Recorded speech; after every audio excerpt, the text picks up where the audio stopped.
Namun, amunisi telah menghilang tanpa jejak. Tidak ada petunjuk bagi mereka untuk menindaklanjuti. Selain itu, mereka harus mengamankan barang bukti dalam waktu sebulan, karena setelah 1 bulan, Arga akan menggantikan Nando sebagai pemimpin unit Flying Dragon. Dengan kata lain, mereka tidak punya banyak waktu lagi. Mereka harus bekerja cepat atau konsekuensinya tidak terbayangkan. Keluarga Dirgantara telah mengumpulkan semua sumber daya mereka untuk menyelesaikan masalah ini dan, tentu saja, telah bersiap untuk yang terburuk. Vano, kamu harus menghindari semua kekacauan ini. Irfan memberitahu putranya dengan sungguh-sungguh, jika Tuhan melarang, ini tidak dapat diselamatkan, setidaknya kita masih memiliki kedudukan di dunia bisnis. Papa Nando, Septian mengangguk setuju. Papamu benar, Vano, tinggalkan dirimu dari ini. Kita tidak bisa menaruh semua telur kita dalam satu keranjang. Jika Nando jatuh, setidaknya keluarga Dirgantara masih akan membuatmu jatuh kembali. Wajah Vano berkerut sambil tersenyum. Papa, Paman, kalian terlalu optimis. Bahkan jika aku mau mundur, musuh tidak akan mengizinkannya karena itu adalah tujuan mereka untuk menghancurkan seluruh keluarga Dirgantara.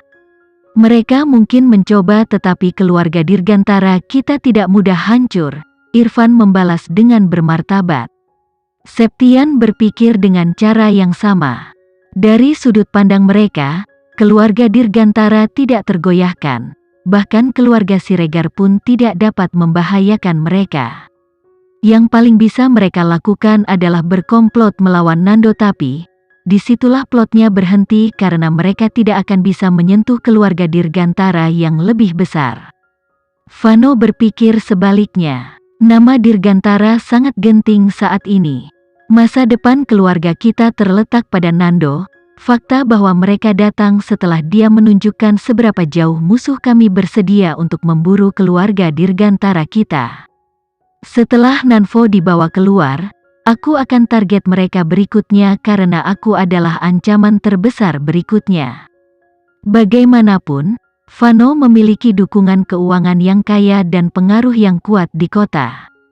Jika dia jatuh, keluarga Dirgantara akan mengikuti. Tanpa generasi muda untuk menopang keluarga Dirgantara pada akhirnya akan berkurang kekuasaannya dan mati. Sudah pasti bahwa musuh akan mengejar Vano dengan semua yang mereka miliki setelah mereka menjaga Nando. Justru karena inilah kamu harus melepaskan diri dari kekacauan ini, saran Septian. Kecuali keluarga Dirgantara tidak mengakui aku, itu tidak akan terjadi, jawab Vano dengan final. Plus, sebagai anggota keluarga Dirgantara yang bangga, bagaimana aku bisa hanya berdiri dan menonton? Papa, Paman, jangan khawatirkan aku tidak akan mudah dijatuhkan. Tentu saja, itu sama untuk keluarga Dirgantara. Jika kita berhasil melewati badai ini, kita pasti akan membiarkan musuh merasakan kemarahan keluarga Dirgantara, dan memberi mereka semua pelajaran karena berani mengejar kita, keluarga Dirgantara. Septian mendesis dengan gigi terkatup. Irfan berbagi kemarahannya. Keluarga Dirgantara kita mencapai posisi kita hari ini dari kerja keras dan bakat semata. Kita tidak melakukan satu hal tercela, namun orang-orang ini berani menyakiti kita dari kegelapan. Setelah kita menemukan pelakunya, mereka akan dihukum berat. Namun, ini bukan poin yang paling membuat mereka marah.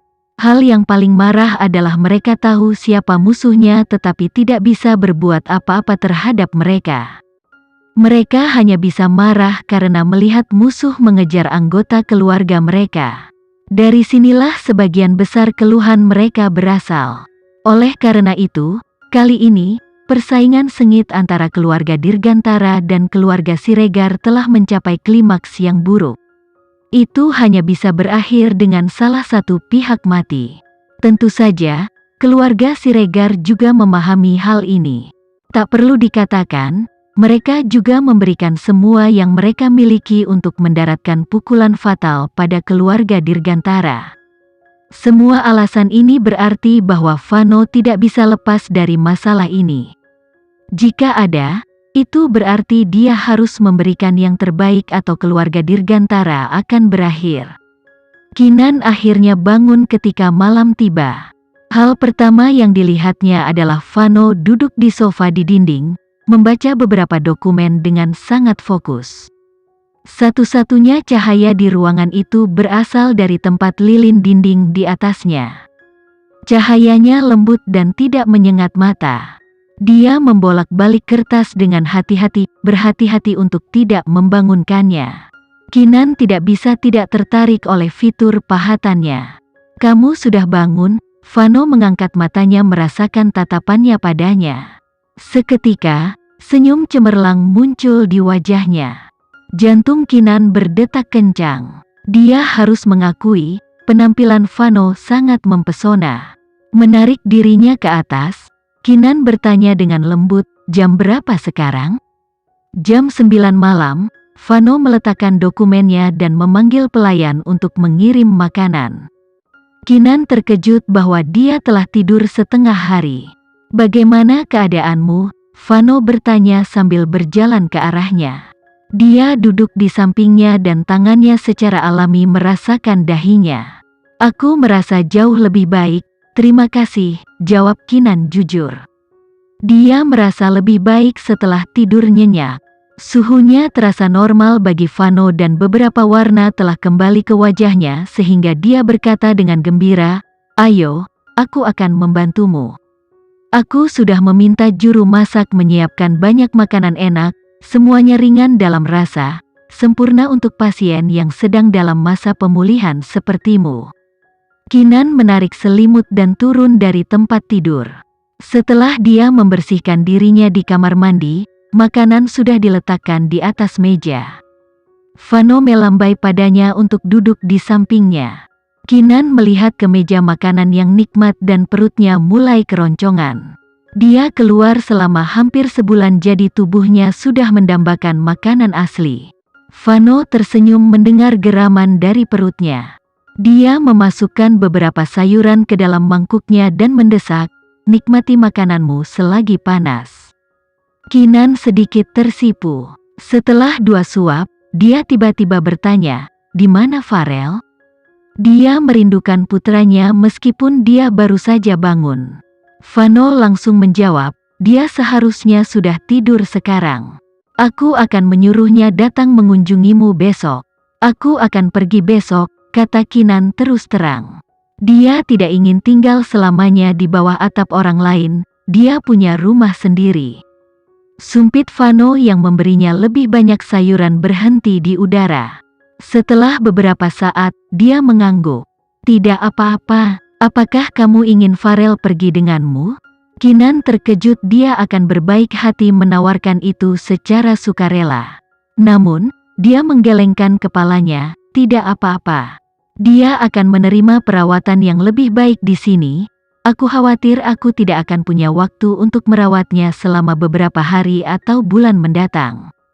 "Kamu ada benarnya," Vano mengangguk. Mereka memang akan cukup sibuk untuk jangka waktu tertentu. Kinan bisa melihat ada sesuatu di pikirannya. Mau tak mau dia bertanya, "Ada apa? Apa ada sesuatu yang lebih buruk terjadi pada Nando?" Vano terkejut. Dia pikir dia telah menutupi dasarnya tetapi Kinan bisa membacanya seperti buku terbuka. Dia tidak berpikir Kinan adalah wanita yang perlu dilindungi sehingga dia tidak memberikan detail apapun padanya. "Sayangnya, kamu benar. Penyelidikan kita berhenti, tidak ada bukti yang mendukung dia tidak bersalah." Vano menghela nafas. "Bagaimana amunisi dicuri?" Kinan bertanya. Tanpa menyembunyikan detail apapun, Vano menjawab dengan jujur. Setelah mereka menangkap penjahat yang sebenarnya, mereka membawa amunisi dan orang-orang kembali ke pangkalan. Namun, mereka tidak cukup beruntung untuk terjebak dalam tanah longsor sehingga mereka tidak punya pilihan selain beristirahat di pangkalan. Pinggir jalan.